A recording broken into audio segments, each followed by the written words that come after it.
Hi, this is Subhayan Chakraborty for Revsportz right outside the Super Sport Park in Centurion and the end of day one's play.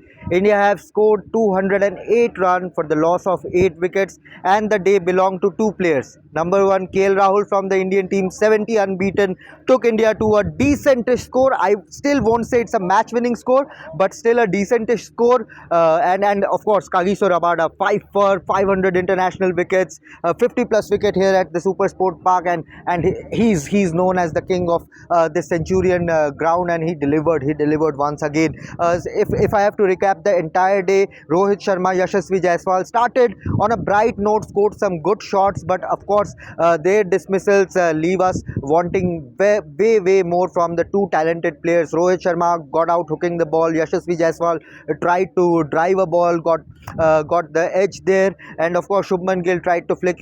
You demand a lot more from your top three, but after that Virat Kohli and Shreyas Iyer got one lifeline each very early on in the innings and stitched a 68-run partnership, which allowed them to stabilize the innings, and they did exactly that. Stitched a very crucial partnership. Of course, Shreyas Iyer was undone by the unvariable bounce on the pitch. The ball stayed low. Virat Kohli got a peach of a delivery, and of course after that it was a KL Rahul show, a masterclass, I would say, on a very difficult Centurion track. Kagiso Rabada was on absolute fire. The way he was bowling, the way he was bouncing the ball, moving the ball a bit, and hats off to KL Rahul, the way he stitched a very good partnership with Shardul Thakur. Credit to Shardul as well. He hung around, he stuck around, played his strokes, and tried to give KL Rahul as much strike as possible, and KL Rahul delivered a 70-run unbeaten. He will continue. He will look to provide a bit of a cushion to the Indian score there, given that India still are 208. India would love to have 230, 240 plus on the board, and KL Rahul now will require a lot of support from Mohammad Shami, will require a lot of support from Prasidh Krishna as well. If the two tail-enders can hang around along with KL Rahul, then even 250 is not impossible. Of course, it will be tough given that the moisture has crept in on the wicket after the rain hampered the day's play at the end of the day, and there's a lot of water that has crept around the covers which are covering the central track.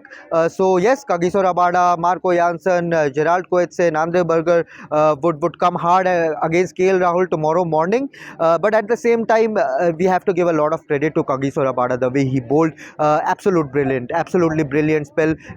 He was unlucky to not get a lot more wickets in the first play spell, but the way he returned back, the way he kept his line, that 6.5 meter mark, he was constantly pounding that area, moving the ball, bouncing the Indian batters out, and he got his reward with a fantastic 5 for, and of course a 500 international wickets. Absolutely genius of a bowler, and South Africa have always relied on Kagiso Rabada. There were injury concerns around his heel, but he delivered. He delivered at his home ground, I would say. Johannesburg. He's from Johannesburg, and Centurion is not far away. But Kagiso Rabada, from South Africa, he has to be the player of the day. From India, KL Rahul is still not out, so he will look to continue what he finished, where he left on day one. On day two, he would look to take India to that, closer to that 250 mark. Can he surpass that? It remains to be seen, but a fantastic day of play. There was crowd, there were trumpets, there